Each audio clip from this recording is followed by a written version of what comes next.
Hello. In my convention address, I made specific mention of the importance of the Episcopal Church here in North Carolina, reaching out in a variety of ways to share the gospel and to witness to it and to live it among populations of people often not reached by the Episcopal Church, but with particular attention for young adults and the emerging populations of young people in our culture. In that address, I also mentioned that we have two unique resources here. One is the Reverend Stephanie Spellers, who is engaging us in the work of reflecting the radical welcome of Jesus. And the other is our own Reverend Nils Chittenden. Nils is now the chaplain, Episcopal chaplain at Duke University, and he's the diocesan missionary for young adults. We hope that Nils will be a resource to you, to the people of the diocese, to our clergy and our congregations on ministry with young adults, and in communities of young adults, but also broader ministries reaching new populations of people. Nils, welcome. Right. Well, thank you.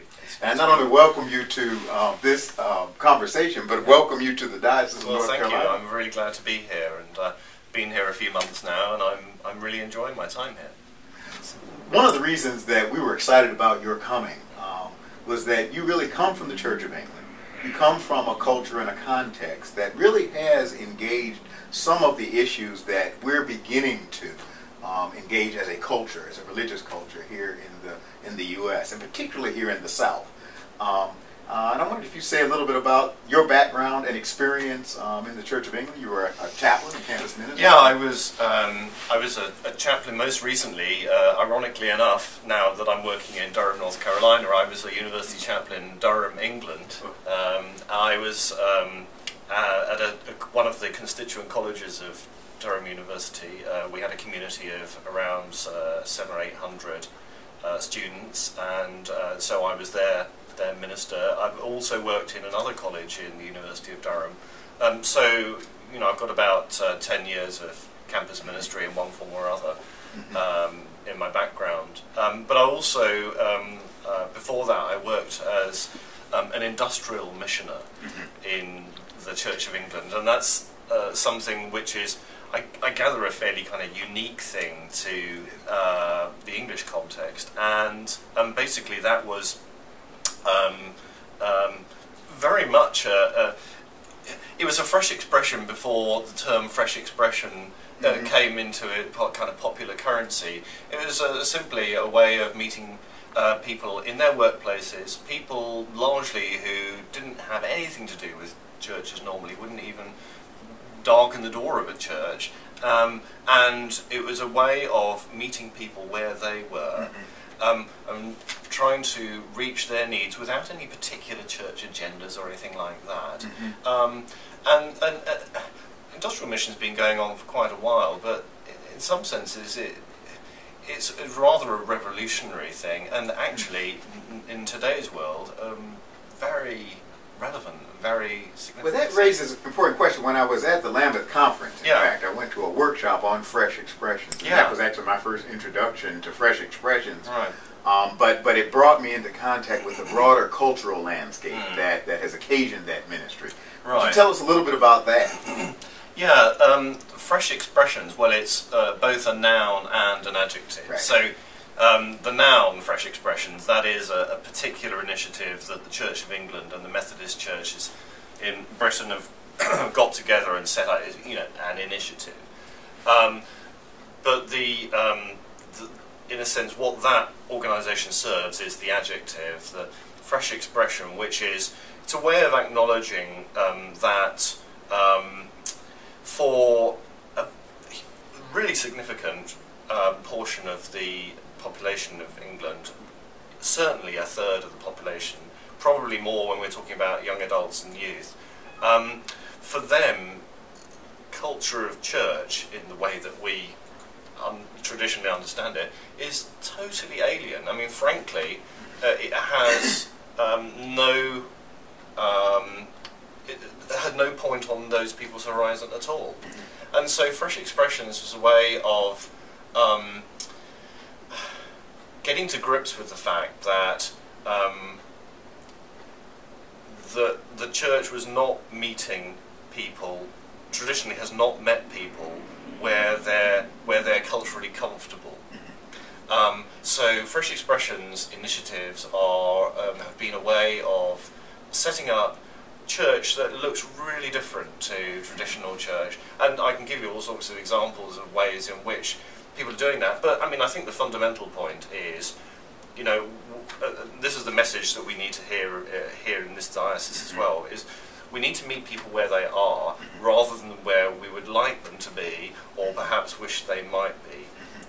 You know, missionaries, Christian missionaries, have been doing precisely this for generations and generations. They have been submerging themselves, immersing themselves in the cultural context of the people they're trying to serve.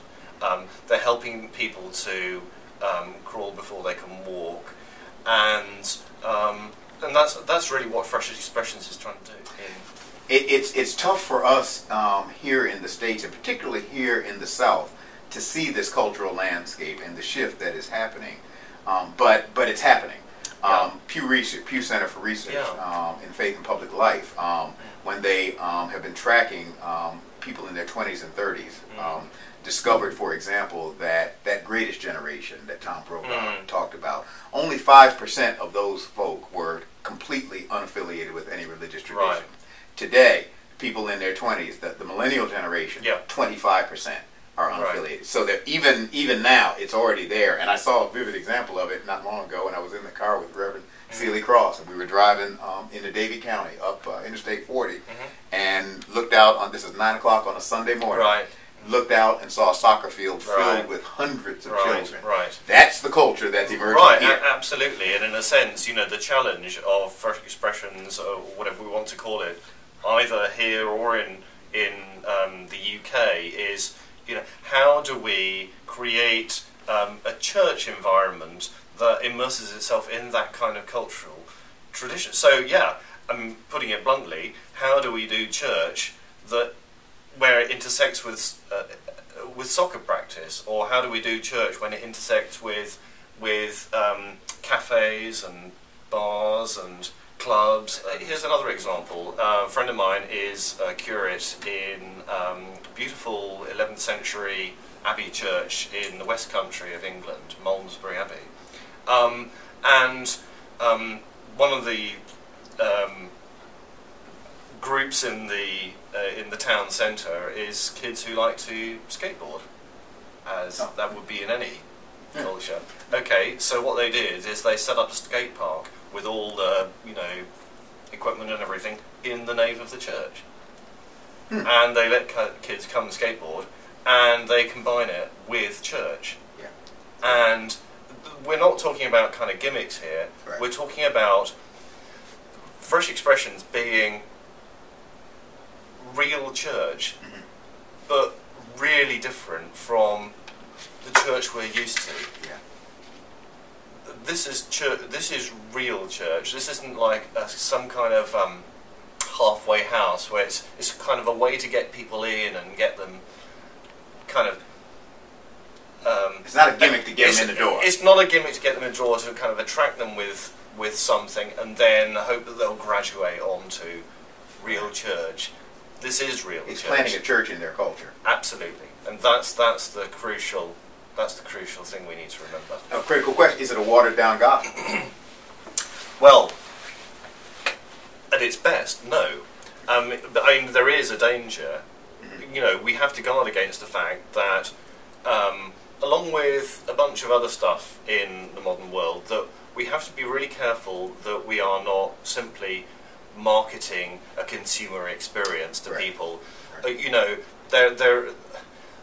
our world is really geared up towards marketing consumer experiences to people. People are very used to now to being the centre of attention and wanting to be the centre of attention. You know, there's a very much it's all about me culture.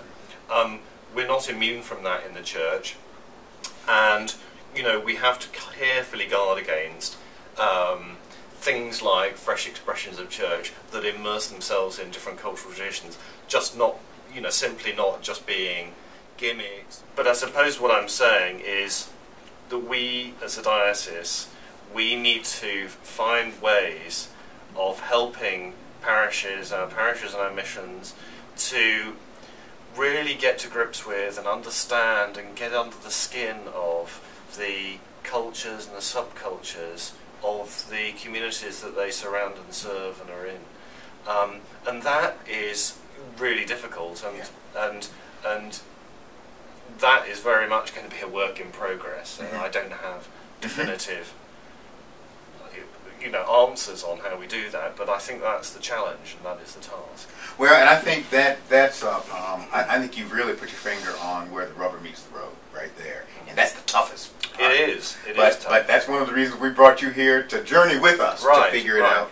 It's also one of the reasons we're bringing Reverend Stephanie Spellers in and out of the diocese, because she engages this on some levels, and it's also a reason that at this convention I've called for the establishment of what's called the Galilee Initiative, which is going to be a group of people who will kind of act as a council of advice to us as a diocese to help us together figure out how do we reach people in the cultures and subcultures of our neighborhoods and our land. Right, absolutely. And you